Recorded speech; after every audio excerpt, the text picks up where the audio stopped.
Delhi police commissioner ने अमित शाह से बात की है। ये एक बड़ी खबर हम आपको बता रहे हैं। सारी जानकारी गृह मंत्री अमित शाह ने ली है कि क्या हुआ, कैसे हुआ, और यही जो सवाल हम आपसे पूछ रहे हैं, पुलिस से पूछ रहे हैं, यही सवाल अमित शाह ने भी दिल्ली पुलिस कमिश्नर से पूछा होगा और उन्हें जवाब दिया जा रहा है कि ये क्या था। हालांकि अभी जब दिल्ली पुलिस कमिश्नर से कुछ देर पहले हमारे सहयोगियों ने बात करने की कोशिश की तो उन्होंने कुछ भी कहने से मना जरूर कर दिया, लेकिन एक एक जो जानकारी है, जो मोटी जानकारियां हैं, वो गृह मंत्री अमित शाह को दी जा रही हैं कि ये धमाका कैसा धमाका था।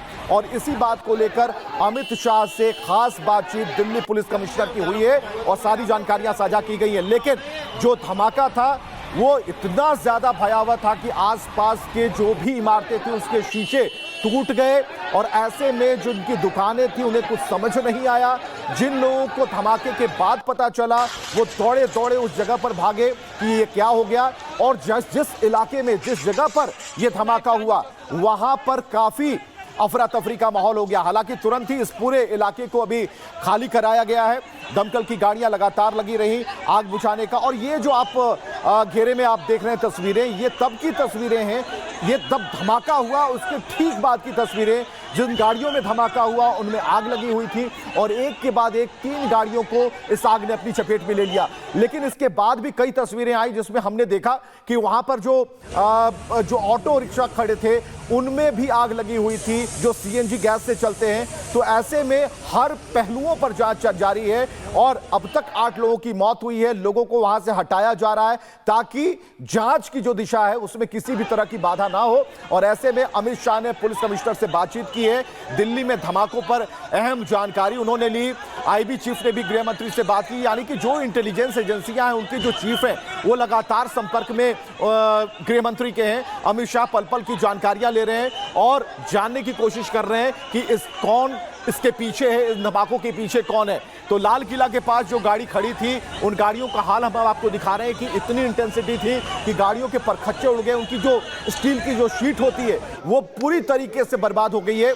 और पुलिस के जो बड़े अधिकारी हैं इस वक्त मौके पर पहुंचे हुए हैं और कोशिश हमारी तरफ से है कि हम जो है बयान ले पाए ताकि ये समझ में आए कि हुआ क्या था, ये धमाका कैसे हुआ। इस इलाके में जहां पुलिस की चौकसी रहती है, जहां 24 घंटे पुलिस की तैनाती होती है, जहां सीसीटीवी कैमरे ऑन होते हैं, आखिर ऐसी जगह पर धमाके का हो जाना एक सवाल तो इंटेलिजेंस पर जरूर बनता है। और यह सवाल इसलिए बनता है खुफिया तंत्र पर कि उन्हें भनक कैसे नहीं लगी अगर कोई गाड़ी आई और ये पकड़ पाने में, क्योंकि अगर ये धमाका ऐसे इलाके में हुआ है जहां पर ये जो मरने वालों का आंकड़ा है वो लगातार बढ़ रहा है, घायलों का आंकड़ा बढ़ता जा रहा है, ऐसी स्थिति में पुलिस क्या कह रही है हम स्क्रीन पर देख पा रहे हैं कि वहां भी अभी कोई बयान अभी मिला नहीं है।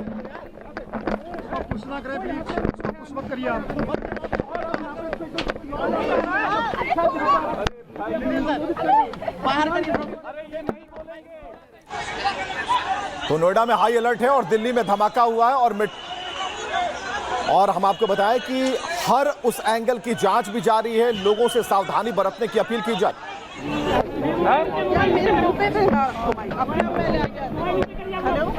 मैम लाइट हुई है ऑफिशियल, निहाल सर वाला लाइट हुआ है। मैम ये निहाल सर वाली तुम लोग यार होल्ड करके रखना, ठीक है? वहाँ पे भी हाथ पकड़ लो आप।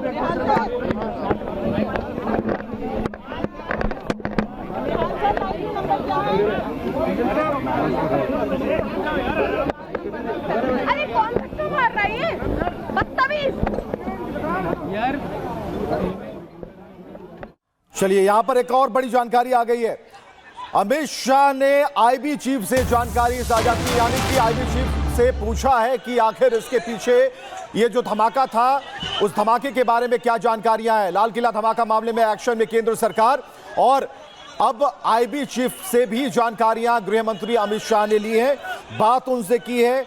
और इससे पहले दिल्ली पुलिस कमिश्नर सतीश गोलचा से भी अमित शाह ने बातचीत की, यानी कि बड़े अधिकारियों से बातचीत लगातार जारी है। एक्शन में केंद्र सरकार है। दिल्ली में हुए ब्लास्ट के बाद जो अब उत्तर प्रदेश के जो मुख्यमंत्री हैं उन्होंने भी अपने तरीके से निर्देश जारी कर दिया है। गृह मंत्री ने एनआईए डीजी को भी निर्देश दिए हैं। तो एक के बाद एक कई अपडेट्स आ रहे हैं। पहले वो अधिकारी मौके पर पहुंचते हैं, लेकिन जो नई जानकारियां हैं उसमें जो तमाम जो जांच एजेंसियां हैं, पुलिस के जो बड़े अधिकारी हैं, वो लगातार अब गृह मंत्री अमित शाह के संपर्क में है, हर वो जानकारी शेयर कर रहे हैं। अमित शाह ने एनआईए के डीजी से बातचीत की है, आईबी चीफ से भी जानकारी ली है, ये धमाका कैसे हुआ, इसके पीछे कौन है, ये सारी चीजें अब धीरे धीरे ये खुल जाएंगी और ये पता चलेगा कि आखिर ये धमाका क्यों, कैसे, किन लोगों ने कराया। तो हालांकि अब तक जो अंदेशा था उस अंदेशे से अब जो कहानी है वो अब बाहर आ चुकी है। अब जो होगा, पुख्ता जानकारियों के साथ सामने आएगा। और हम आपको जो तस्वीरें दिखा रहे हैं, एक साथ कई गाड़ियों में आग लगी थी और 3 तस्वीरें हम आपको दिखा रहे हैं दिल्ली में धमाके से जुड़ी हुई। मुंबई में हाई अलर्ट। देखिए मुंबई में भी आप देख रहे हैं कि आसपास जो भी लोग खासकर संदिग्ध वैसे इलाके हैं वहां से लोगों को हटाया जा रहा है, उनकी प्रॉपर चेकिंग हो रही है, उनके बैग चेक किए जा रहे हैं और हर एक व्यक्ति की जांच की जा रही है, उनके आई कार्ड्स देखे जा रहे हैं। तो मुंबई में हाई अलर्ट और उसके बाद का जो तरीका वो हम आपको दिखा रहे हैं। और एक देखिए अभी जहां पर घटना घटी वहां पर कुछ टीमें जाती हुई नजर आ रही है, कुछ लोग हैं और इस तरीके से हर वो जानकारी इकट्ठी। बिल्कुल, देखिए फॉरेंसिक टीम जो है वो अब यहाँ से अंदर जा रही है और स्पॉट पर पहुंचेगी। तमाम आप उनके हाथ में इक्विपमेंट्स देखेंगे, ये चेक किया जाएगा कि आखिरकार ब्लास्ट जो हुआ उसकी कैपेसिटी किस तरीके से थी, डेंसिटी क्या थी और किस तरीके का ये पूरा ब्लास्ट था। फॉरेंसिक टीम अब यहाँ पर पहुंची है। तकरीबन 6 जो टीम मेंबर्स है, जो ऑफिसर्स है, उनका ये पूरा पैनल है और अब वो मौके पर पहुंचेंगे, उस पूरे इलाके का मुआयना करेंगे। ना सिर्फ सैंपल्स को इकट्ठा किया जाएगा बल्कि फोटोग्राफी की जाएगी। और जो अभी तक सवाल खड़े हो रहे थे कि आखिरकार कितनी गाड़ियां डैमेज हुई, किस तरीके का ये एक्सप्लोजन था, क्या सीएनजी एलपीजी क्या है ये, और यही कारण है कि फॉरेंसिक टीम को अब यहां पर बुलाया गया। तमाम सीनियर ऑफिसर्स यहां पर मौजूद हैं। इस पूरे इलाके की वीडियोग्राफी, फोटोग्राफी करने के बाद जो सैंपल्स वहां से रिकवर किए जाएंगे, संभवतः उन सैंपल्स को चेक किया जाएगा। और आप ये देखेंगे फॉरेंसिक की जो पूरा व्हीकल है, पूरा सेटअप है, वो अब इस समय लाल किले पहुंच चुका है और अब इन्वेस्टिगेशन शुरू की जा रही है। यह भी जानकारी मिल रही है कि फॉरेंसिक टीम को डीसीपी स्पेशल सेल खुद लीड कर रहे हैं, वो बारीकी से इस पूरे मामले की जांच कर रहे हैं, क्योंकि 2 बड़े एलिमेंट इसमें निकलकर सामने आए। एक,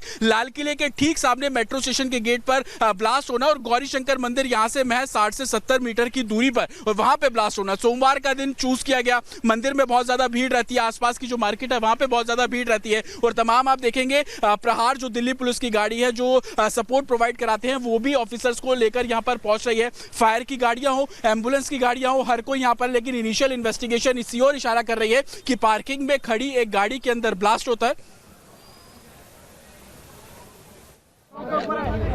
कितना लोग हैं? अरे यार यहाँ कितना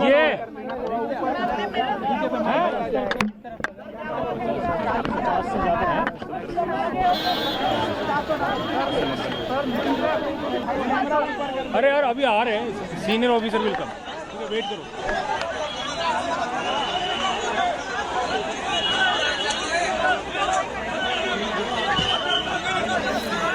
जतिन, कोशिश यही है, जब आपको हमने कहा कि आप जरा ठहरिए, तो इसका मतलब ये है कि वहां पर पुलिस अधिकारी वहां पर मौके पर मौजूद हैं, उनसे हम कुछ जानकारियां लेने की कोशिश कर रहे हैं। लेकिन जतिन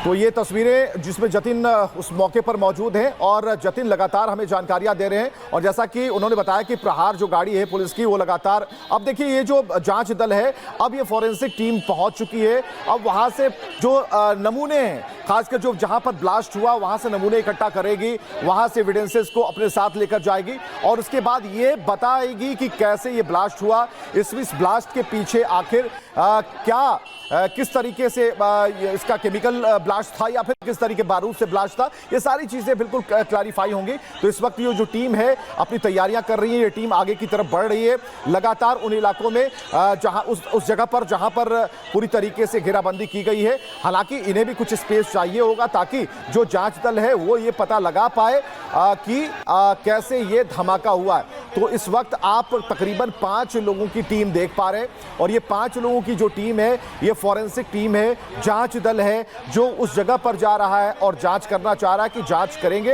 और उसके बाद किसी निष्कर्ष पर पहुंचेंगे। यानी कि जो जांच दल है उन्हें भी रोका गया, उनसे भी पूछा गया कि आप लोग कौन हैं। यानी कि हर आने जाने वाले जो भी लोग हैं सबकी जांच चल रही है। लाल किले के पास कार में जो धमाका हुआ उसके बाद से सभी के कान खड़े हैं सभी प्रदेशों को अलर्ट पर रहने के लिए कह दिया गया है। धमाके के बाद जो आग लगी उसे बुझाया गया है, लेकिन जब धमाके के बाद आग लगी थी, एक दो नहीं बल्कि कई गाड़ियां उस वक्त मौजूद थी, लोगों को समझ में नहीं आ रहा था। और ये लाल किले के पास जब कार में धमाका हुआ तब की ये तस्वीर है।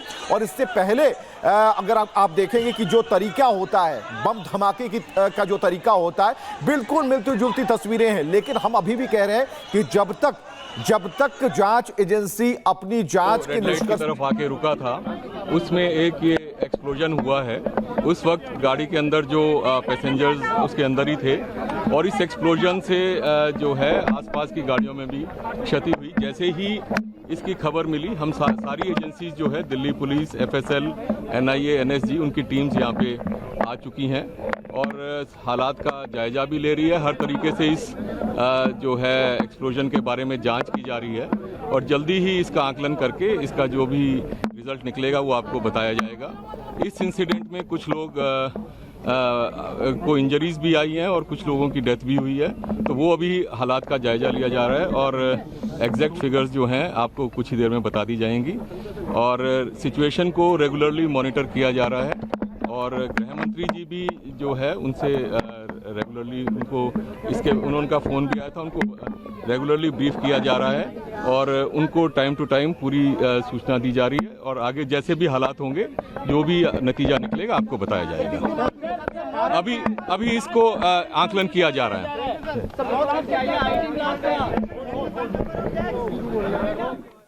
यानी कि अभी जो जांच एजेंसियां जो कहेंगी उसे को मानकर आगे बढ़ना होगा। यानी कि अभी कुछ देर का वक्त जरूर लगेगा, लेकिन स्थितियां स्पष्ट होंगी कि आखिर ये धमाका कैसे होगा। लेकिन जिस गाड़ी की बात, जिन फैमिलीज की बात की जा रही है, जिन लोगों की बात की जा रही है कि गाड़ी में कौन लोग मौजूद थे, उनके बारे में एक जो छोटी सूचना ही सही, वो सूचना आई है कि उस धमाके में कई जो ऐसे लोग थे, परिवार वाले लोग थे, उन्हें एक भारी नुकसान पहुंचा है। कैजुअलिटीज़ की बात की जा रही है, मौत के आंकड़ों की बात की जा रही है, लेकिन उन आंकड़ों के जो नंबर्स हैं अभी तक वो क्लियर नहीं किए गए हैं। हालांकि अभी जारी है जांच। ये दिल्ली पुलिस का कहना है कि